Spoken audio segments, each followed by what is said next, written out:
Jim has done such a wonderful job, first with Formula Drift and now PRI, in really good hands. So thank you very much, Jim. All right, gang, we're going to jump right in. And believe it or not, we're actually early, so we got plenty of time with this big group on stage. So here's how it works here. I just introduce the folks, and they get to introduce themselves. So first off, Mr. Chris Blair. And if you can kind of keep the microphones about that far away, we'll do great. Tell folks where you're from and all kinds of good stuff, please. I'm Chris Blair. I'm the Executive Vice President and General Manager of Worldwide Technology Raceway, the track formerly known as Gateway, based in St. Louis. Very fortunate that we're the only track on the planet right now that has NHRA, IndyCar, NASCAR, and since the Formula Drift guys are here, we'll also say that we have Formula Drift as well. So it's one of those things, we get to be involved with a little bit of everything with our facility. So it's I get to work with so many different people and get to see so many things from so different angles. That's one of the great parts about what we're doing there. Chris, you've done a great job of bringing a facility back that was just about dead. And unbelievable the energy you've developed down there. Well, I'm really good at spending other people's money, so that's the key to that. So. Next up, Cameron Gray. Please introduce yourself. Cameron Gray with AMA Pro Racing. Part of American Flat Track is under our bubble of two-wheel sports, and I'm lucky to be sandwiched between two of my promoter partners that we've worked with before. And we have two operations. One is the series, AMA Pro Racing, which is the sanctioning body for American Flat Track, and then we have American Flat Track events, where we hold the 18 events during the year, have promoter partners, and we promote many of our races in-house. And from NASCAR, Andrew Gertis. Good morning. Name is Andrew Gertis. I'm here representing the Chicago Street Course, which will run in and around Grant Park on July 1st and 2nd in 2023 as part of NASCAR's 75th anniversary season. I'm based out of Daytona Beach, been with the company for over 30 years in roles, both sales and marketing, and for the last 12 on the operations side. And what's exciting about this event is it is an established market in Chicago. We've been welcomed by the city. This is seen as a definite boon to their community, and they're excited to have us. With that said, the company has never built a street course, and so we are frantically making those plans to do so. It's going to be a spectacle along the lines of all of the more recent street racing you've seen proliferate across the country. So it's exciting to be a part of that, and we're very thankful to be invited and to be included in this. Andrew, as a Chicago guy, grew up in the Chicagoland area, I think you missed out a little bit, because I think a run down the Tri-State Tollway, including having to throw a toll in the old basket and then making the run back out to O'Hare and then downtown, might have been a better choice of the track. The Joker lane option, I like it. All right, and a longtime supporter of RTBC. You've worn a lot of different hats over the years, but Jason, great to have you back. Introduce yourself. Thanks, Dennis. Jason Rittenberry. I'm the President and Chief Operating Officer currently of the Music City Grand Prix. And as Dennis mentioned, I have worn many hats over the years, but promoted just about every form of motorsports there is, from Friday night dirt track to Formula One. So everywhere in between, and excited about third year of Music City Grand Prix coming up with our street race, partnering with IndyCar and several other sanctioning bodies in Nashville. Thank you very much, Jason, and we appreciate your support. You've been with us, I think, all but 1 year. Missed one.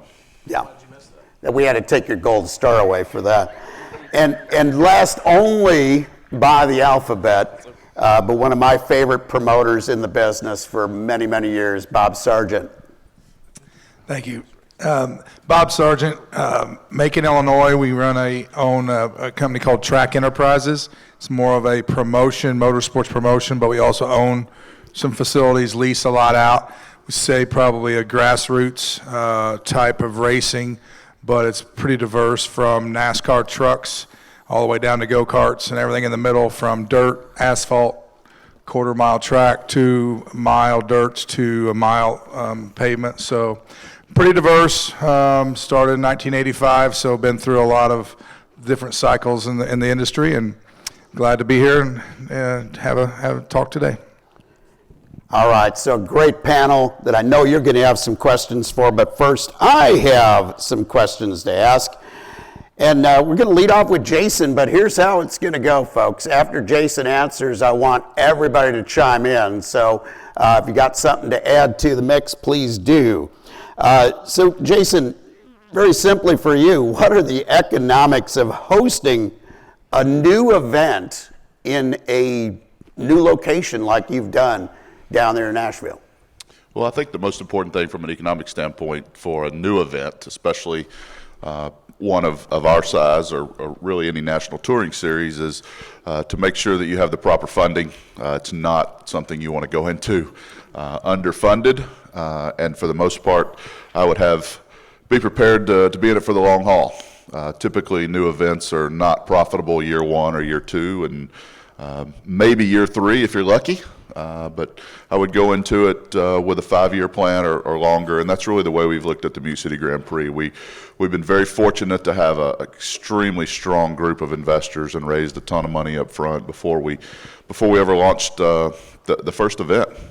And it's a very expensive undertaking, especially for a temporary street course in a major city where we're having to build everything and assemble that track and take it down really over about a 30-day period. But from an economic standpoint, it's just to make sure you have a good mix of, simple basics of Promoter 101, of good mix of sponsorship, good mix of partners, ticket sales, food and beverage, all the mixes of revenue. But I would say the number one thing from an economic standpoint is just to make sure you're in it for the long haul. Don't expect to make money year one to continue running the event. If you've got to make money year one to continue running it, you probably shouldn't run it year one. Good advice indeed. Chris, I'm actually going to go to you next here because, as I mentioned, Gateway, fabulous track, and it ended up turning off a lot of fans, not on purpose, but just different things that happened down there at the track. How tough was it winning the fan base back? Now, that's one of the things I thought it would actually kind of be easy to bring them back when we first got there, because I thought there would everybody be really happy to come on. The problem we had was there was a whole lot of scorched earth right before we got there, because as they left, the fans were mad at the previous group, and one of the biggest things we had to overcome was to sell the fact that we weren't those guys, and that the process behind the decisions that were made, it was a bad real estate deal for the previous ownership group. They saw that they weren't going to get a cup race at the time. That was what the whole thing was built on. And when they left, there were really a lot of upset people that had taken place. So when we got there, it was like we had to fill in the hole before we could even get to ground zero, where if you're starting out with a new racetrack, everybody's happy about what's new and shiny, and they hop on board with us. We had to fill in the hole and then start rebuilding a fan base, and that was one of the biggest challenges for us. So when a lot of the things that we did, we had to sell it as the all-new. That's one of the great things about the name change. Eventually selling the naming rights, we were able to keep working on all the new stuff that we're doing, and that's one of the things we do each year, is what can we always say that is new and different and better than what we had before. All right, Cameron. How do you decide when you do want to expand to it and try a new area? How do you decide what goes on a schedule? That's a good question. It's a lot of it. It's kind of the market. We have some tools. Our leader, Gene Crouch, is a data guy, and we look at like new motorcycle registrations that people have in an area, kind of draw a circle around it. We lean on our partners that we have as well, of kind of where we can go. Kind of like was said earlier, it's, we try to lock up a title sponsor and as much revenue as we can on the sponsorship side first, and then kind of see what the market is for motorcycles. And then lastly, what are we going to? Are we going to a regular dirt track? If you go to a horse track, which Bob Sargent's going to bring us back to DuQuoin this year, a lot of the safety features we have to put in. You have no front brakes on a flat track bike, and they're going 140 miles an hour. There's a lot that goes into that, a lot of plywood, a lot of air fence.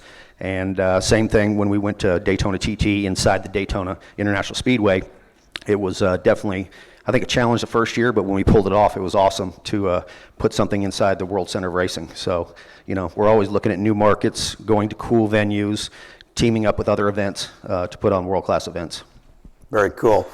All right, Bob, I'm going to bug you next because you're taking on another big undertaking at the Milwaukee Mile. And I used to do a lot of radio up in Milwaukee, Wisconsin, and I've seen that fan base changing over the years. But if anybody can pull it off, it's going to be you. Well, I think I'm a little unique because I'm in a middle position, and I preach this a lot, a grassroots position, which gives me, I take it as an advantage because I can pull from the IndyCar guys, what Chris does at Gateway, what Cameron does from Daytona Beach, even from the NASCAR people, and I think that's my advantage is I can pull, and I don't say I copy or plagiarize anybody, but again, I try to take all these ideas from the top to the bottom and mold them to where we're at in our grassroots genre, and I think that's been a positive for me, and that's what I have, so I'm going to make it a positive. But Milwaukee's a great example. Beautiful facility. Had a lot of hiccups over the several years. We went in there a few years ago and did some late model racing, got to know everyone there, trying to build it from ground up as Chris said. And I think this is another facility that a gym sitting there, but again, the crowd maybe has been scorched. It's changed as society changes. So we have a challenge there. We have to build it back up. Again, some great people there to work with. The community is good, so we do that a lot in the Midwest, in the United States, is try to find these facilities that are gyms that just need some work, and that's probably the bottom line. Just a lot of hard work, even at Milwaukee. And a track that certainly is going to put on a good show. There's no doubt about that. Well, Andrew, I was a skeptic when it came to NASCAR racing out of the LA Coliseum.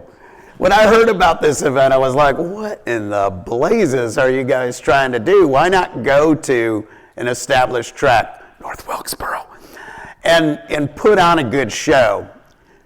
But doggone it if you didn't pull it off, and it was fabulous. And now I admit I'm a skeptic about this Chicago event because street course racing, with the exception of Jason's event, have tended to be better audience events than racing events. How are you going to make that a great racing event as well as a great party? We got all morning to talk about this, right? I could go on at length. Certainly, the Busch Light Clash at the Coliseum was a great win for the industry. The big number that's touted there is 70% folks hadn't bought a ticket previously, hadn't engaged previously. So that was a big win for our industry, that it got attention of that market in particular and got them to a racetrack. That was ticket sales. A lot of what we're going to do in Chicago has been paved right here. The Music City Grand Prix is a great example of a proof of concept that this can work. And you go back to the St. Pete Street Course, and there are a number of great examples. But for NASCAR to undertake this, it also goes back to at the start of the pandemic when we all went into lockdown, and iRacing, got broadcast and got a lot of eyeballs on it. One of those courses was that Grant Park. It was a modified course, but that Chicago street course was simulated and raced. And that's the light bulb you put together. Can we build it? Yes. And will they race it? Yes. And then the third thing that I think we're all talking about is the spectacle, which is, will it be a spectacle? Yes. We all look at that Miami Grand Prix last year and the spectacle it caused. And, you're talking about F1, and they're going to do Vegas too. But again, that lit the light bulb in NASCAR's eyes and in our industry's eyes that, can we do this? Yes, we can do this. 75th anniversary, July 1st and 2nd, NASCAR has shown a desire to shake things up, and you've seen that in the Cup schedule the last several of years.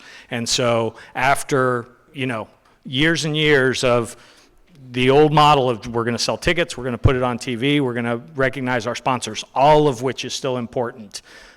these events that we're talking about are taking our sport to the next level, which is the spectacle. And I couldn't agree more with what's represented here on stage and what's represented in this room. It starts with the grassroots. You know, I promote go-kart races. I promote flat track races. Up to and including NASCAR Cup. So what you're doing here, what we're going to do in Chicago, it takes all of us to do that, and we're working in cooperation with a number of facilities and getting that support in the Midwest. Certainly, there's an established market there with Chicagoland Speedway and the history there, but putting this in downtown Chicago is going to be spectacular. It's going to be an interesting show. And I will tell you that the Coliseum event was a lot of fun to watch. Some old-fashioned NASCAR beating and banging, old school style. So that was a huge event. That track is going to, it starts construction next week. All right, Jamie.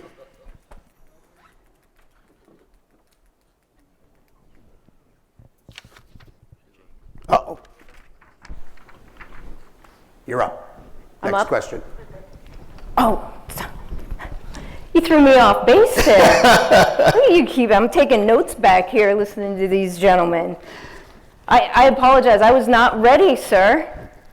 That's all right. It's the second question up.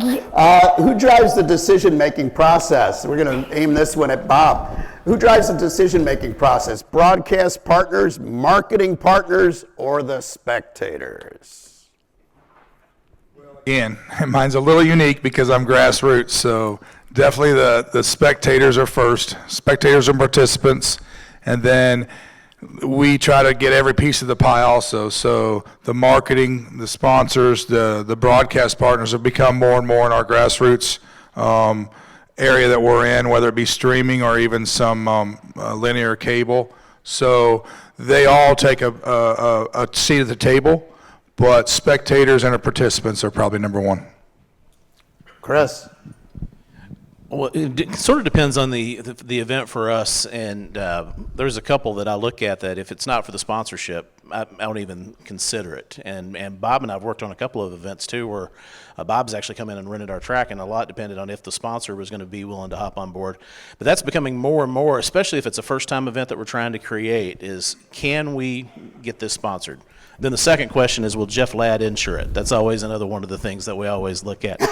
But that is a big challenge right now because there's just so many things that go into it, and it's probably easier for me because I've got a venue. It's already there. It's pretty simple. I'm not having to build fences or move walls, or Bob's having to cut the deals on the rentals on many of his places. So I can take a few of these chances, but I think it all boils down anymore with me is the sponsorship aspect, and if it's going to be a sponsor who's willing to put some marketing behind it too.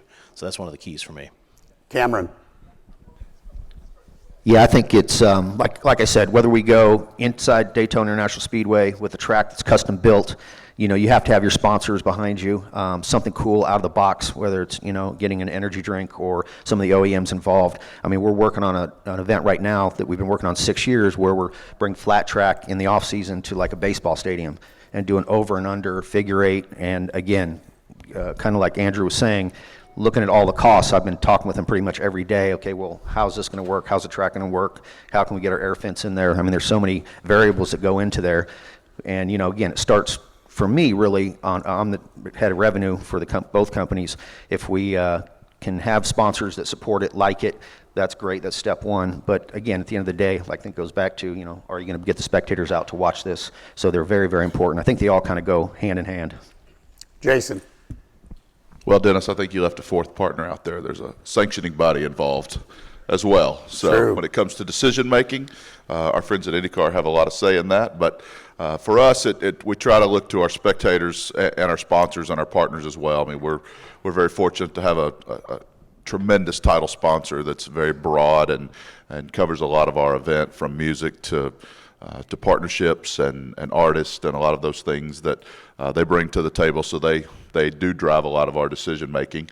But also we do try to look to the spectators and what are they looking for? What did they enjoy about our event? What did they not enjoy about our event? I take that compliment you took earlier about it being a great race. I think some of the diehard Indy fans would maybe disagree about our event, but it looked good on television. We are trying to make changes. We are trying to continuously improve the event. And so I would say the spectators for sure, the fans, listening to them and listening to what they're looking for in an event, not only on the track, but for us, what's as important is the off track, and what are we doing off the track? What entertainment options are we bringing to the table? What activations are we bringing, et cetera?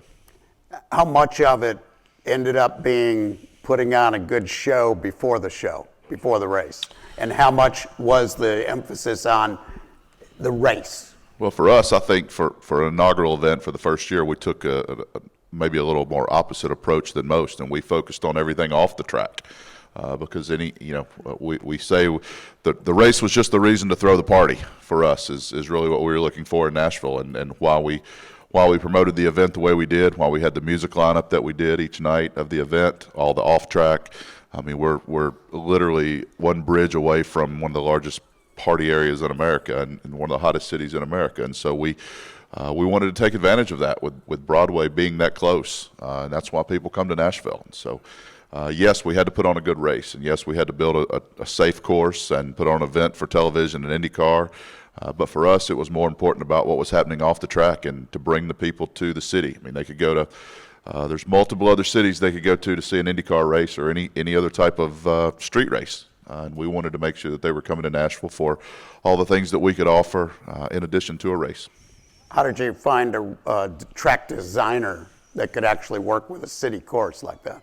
Well, Tony Kottman was involved with us from the very beginning, and those that don't know, we worked on this event. Matt Cruz, my partner, worked on this for about 10 years, and I worked on it for about 7 years with him before we ever got a car on the track. So it was a very lengthy process. Tony was involved from day one and went through probably 10 different iterations of track designs, and we feel very confident in the track that he's provided for us and IndyCar's happy with, and we've got a new NFL stadium coming next year, so the track will change again.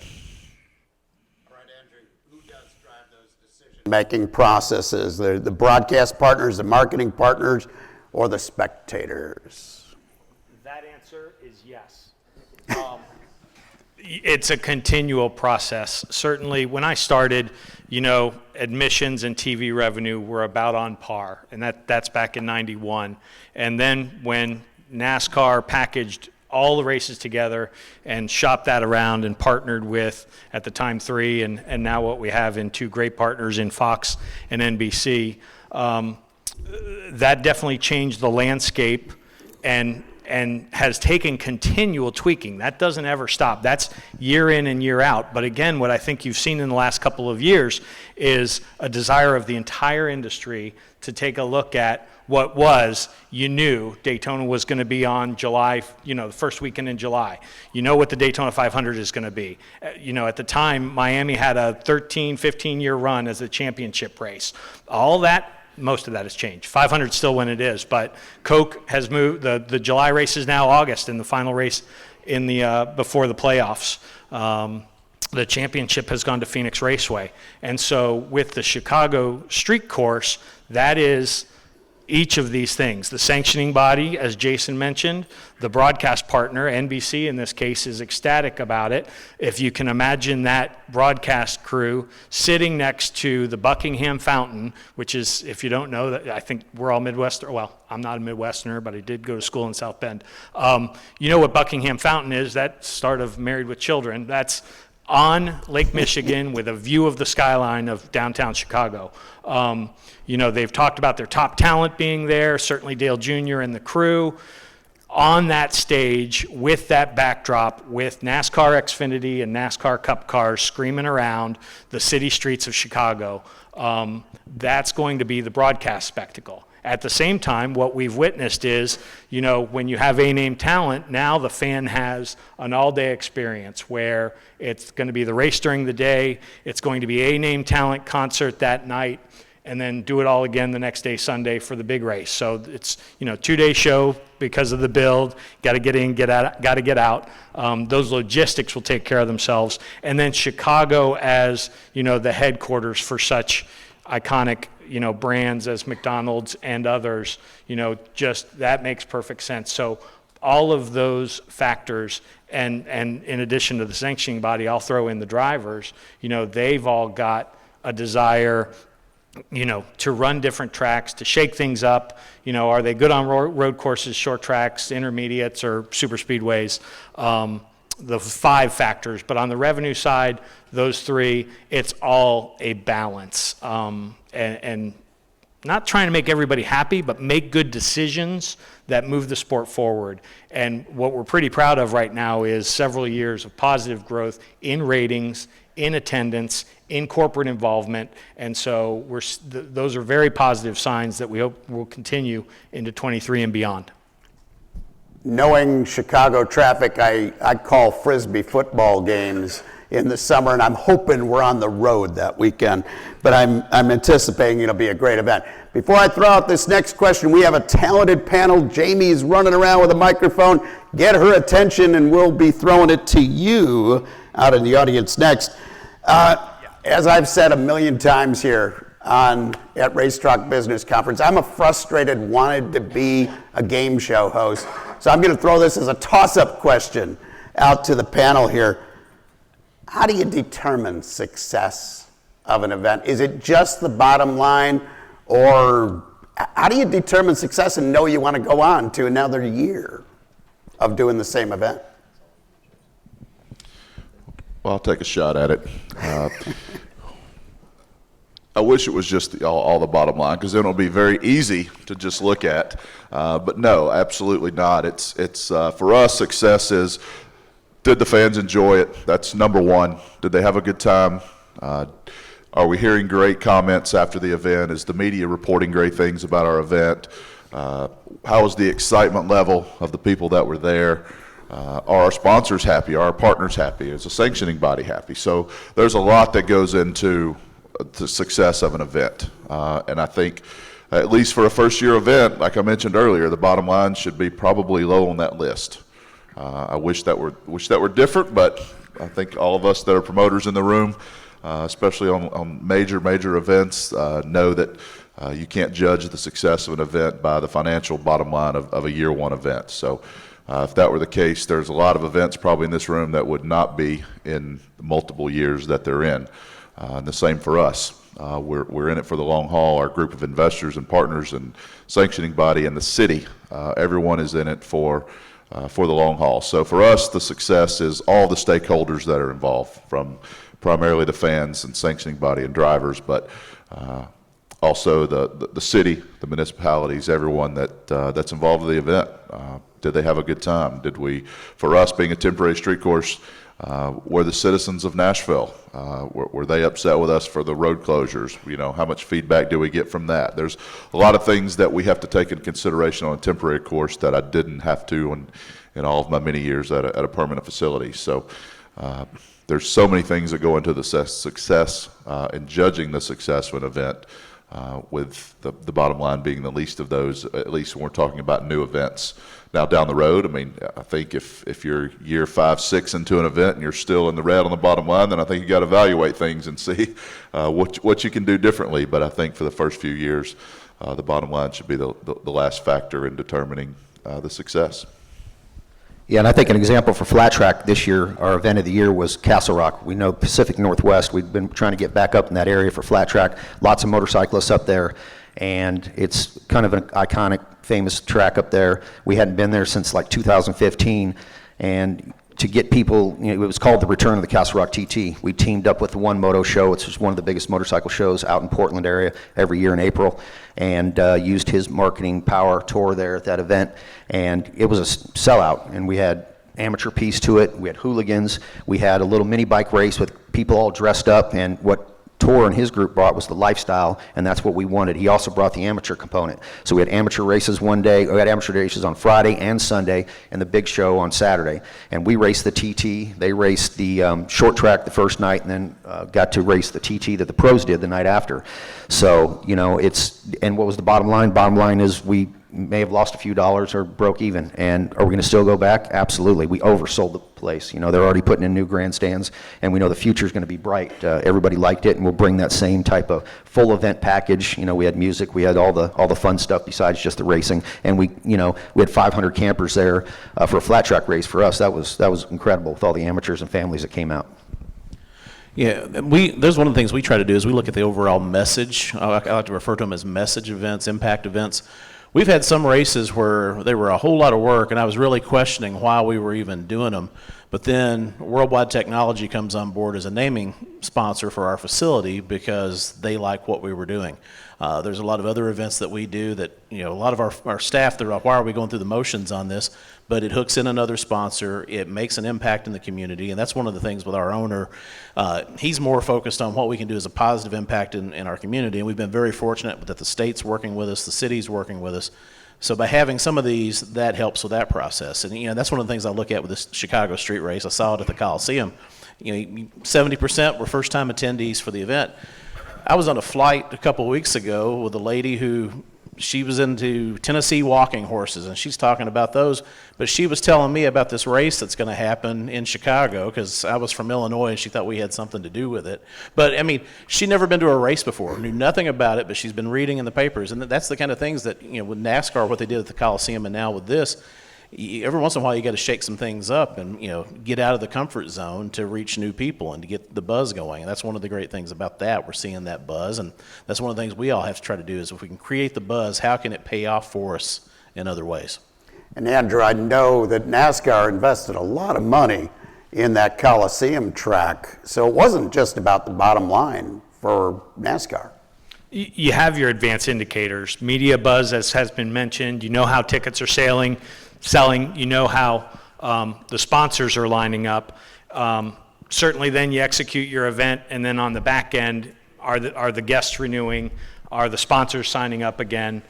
Those measures, and even during your event, social media, the blessing and curse that it is major events have somebody that just looks at those indicators like, we're getting slammed over here on concession lines or 50 people deep, or this is awesome, you see the buzz. You put the geofence around, you have folks monitoring that. So the answer to your question about the measure of success is all of those things. In advance, day of, and then coming out of it. Coliseum, again, multi-year deal. Chicago Street Course, multi-year deal. It is an investment. You don't know if you're going to break even on the dollars, year 1, year 2, year 3, but there are intangibles. There are tangibles. That TV broadcast deal for NASCAR is huge. So the increase in ratings helps raise the tide. If you read in the papers, like that's a hot topic for the good of the industry, for the racetracks, for the race teams, for the sanctioning bodies, for the broadcast partners. So all of those are that special sauce that go into it, and you do need to shake things up. All right, so for folks in the audience, when you ask a question, please, your name and where you're from. Go back here. Good morning, Dave Dusick. Yeah, I'm coming for you, Blair. This is for my buddy Chris Blair, but I ask all of you to add input. You spend all year long going to races all around the country, big races, little races. How do you see an impact from that effort, and how do you measure that impact and continue to determine how and where you reach your fan base? Well, that's one of the things I look at. It's a lot easier for me to attend other events and promote to other events than it is to hire some consultant to come in and tell us what we're going to do. I'd rather go out and see what other people are doing myself and see how we can apply it to what's going on. Some of the best ideas that I find, I was at Oktoberfest, the race that Greg and Chuck put on. I come out of that thing with all kinds of great ideas on how we're going to do different things with our campers and how we're going to grow our camping and some of the things that they were doing with that. You know, I like that connection because the way I look at it, just about everybody in here at some point has worked at a short track or they've worked at some level of grassroots if it was the road course. We need to always don't get above our raisin and kind of keep looking at what the race fans are coming up, what they're going through. That's where the new race fans are coming from. So that's where I like to try to do that and stay in contact with those different things. And I think it pays off because we make those connections, whether it's with the flip count at the Chili Bowl, which we've been involved with, or things we're doing with the Snowball Derby. I'm trying to get a lot of the old race fans to come back. I feel like that's really important.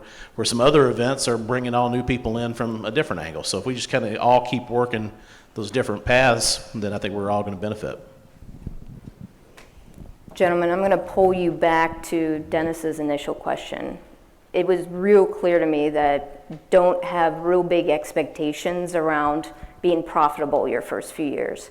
But I'm still trying to hear how do you measure it? Is it just about exposure and use that KPI to say, okay, this was a success and that's the focus?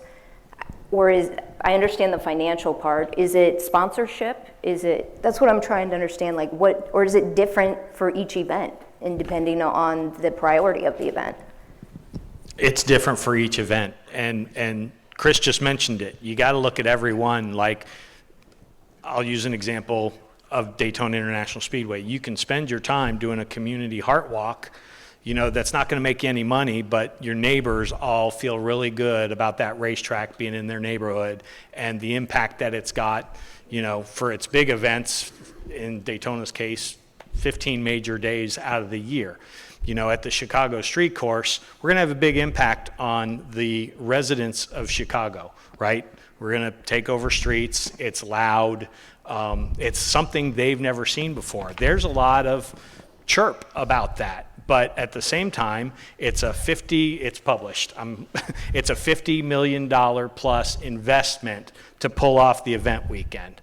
It's expected to generate $113 million in economic impact to the Chicago area.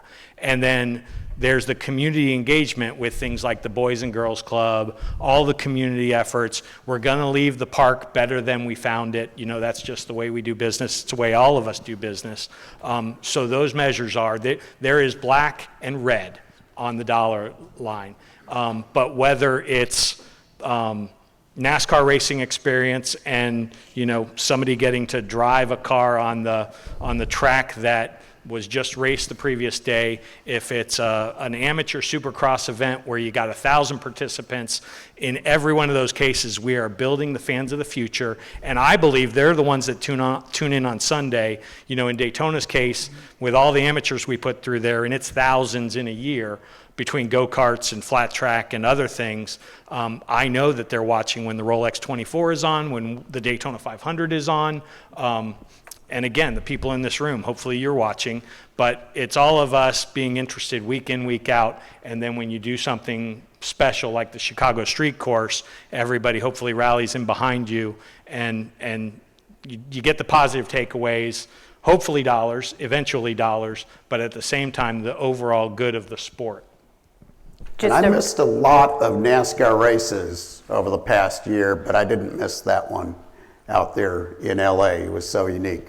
Dennis, just real quick, so ultimately it's about determining your goal of the event. Well said. Ahead of time. Know what you want going into it. Okay. There we go. Thank you. Good morning, Kyle Nato with Audubon Country Club.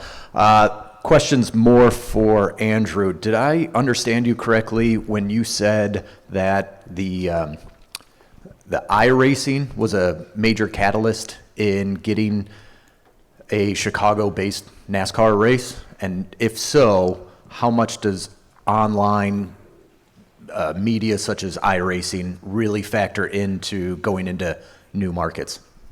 The fact that they can go there and look at the competition. And so I'm aware that the drivers, as we lay that course out and tweak it, the apexes of the corners, how the barrier wall is going to get put in there the entry and the exit off of pit road. All that's in simulation. And the drivers that are going to drive it are running those sims. So I'd say it's a huge factor.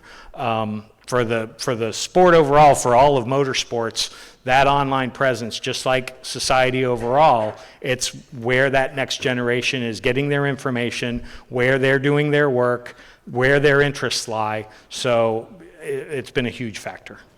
Did that answer the question? Do you see with new tracks or new venues coming, more of that, more Absolutely. iRacing, more, yeah, that's kind of Absolutely. Yep. the way things are going now? The short tracks that are getting revitalized, again, and listen, you can tell, I'm 56 years old, so I'm not the tech expert, but just what I know from my children and the people in my industry and my company that are chasing that, it is the wave of the future. From the simulation and the competition, and it's a competition with purses and with stars online that then is translating and manifesting itself at the racetrack, either for rentals or for big-time motorsports events.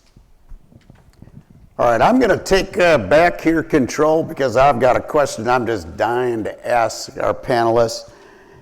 Chris, what's the most unusual challenge that you have faced down there in Madison, Illinois? We have so many that it's kind of hard. Going into it, some of the obvious ones, your traffic. There's a lot of those different pieces of it that you have to navigate around. Some of the things that you think would be easy are some of the hardest, and that's properly feeding everyone. That's been one of the biggest challenges that we've faced, and making sure that we have the right amount of concessions and that we're serving the right things.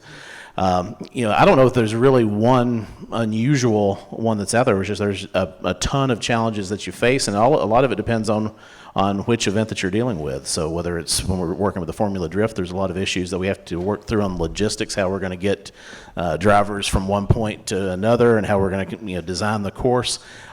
It's always a moving target for us. Jason, the most unusual challenge that you guys have faced? Ours is a funny one. Bicycles.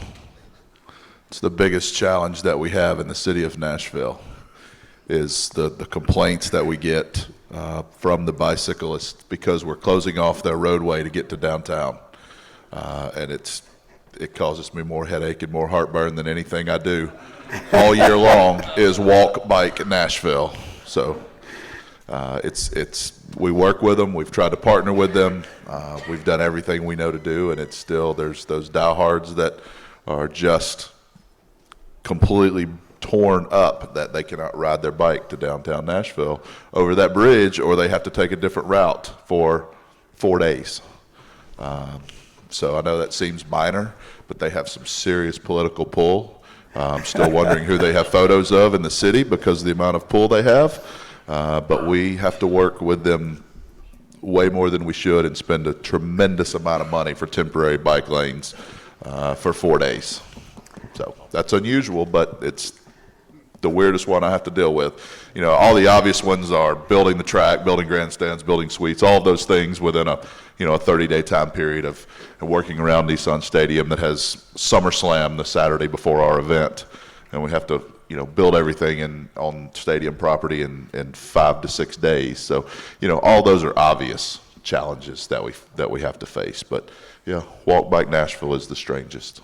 There you go. One thing on that Jason touched on that all of us, and I think everybody in the room needs, one of the reasons I don't have as many obstacles or weird situations to overcome is we have such a great relationship, at least at this track, with the local government, state government. You would think, and there's this stigma about Illinois and how tough it is to do business. We have a great relationship, and a lot of these things we just flow right through. Now I go back to where I used to work at Las Vegas Motor Speedway, and we had the fire marshal from hell out there who this guy would come out, and NHRA teams, they come out, they had all their pits set up. They're wanting us to completely change the way they were doing things, and they said, well, Clark County code is different than international code, and NHRA had everything built around international code. We built a metal structure, a metal and concrete outdoor structure, and they wanted us to mount fire extinguishers underneath an open-air grandstand for some reason. And that was Las Vegas. Since I don't work there anymore, I don't care. It's a money grab in that city. But, it was so difficult to do business. So that's one of the things I remind everybody here is the relationships, and Jason sees it. All these guys see it. Bob saw it when we were working through our COVID thing a couple years ago, is keep that relationship going even when you don't need to be working with them. You got to keep that going and keeping it rolling. All right, Bob. I talked about you being one of my favorite track promoters in YAR, because if you put on an event, I know it's going to be run on time. I know it's going to be entertaining. What's the most unusual thing you've had to face? Well, obviously there are a lot that pop up with all the events we do, but what I was going to say, and Chris touched on it, I think the most unusual thing that's happened is what we just went through with COVID.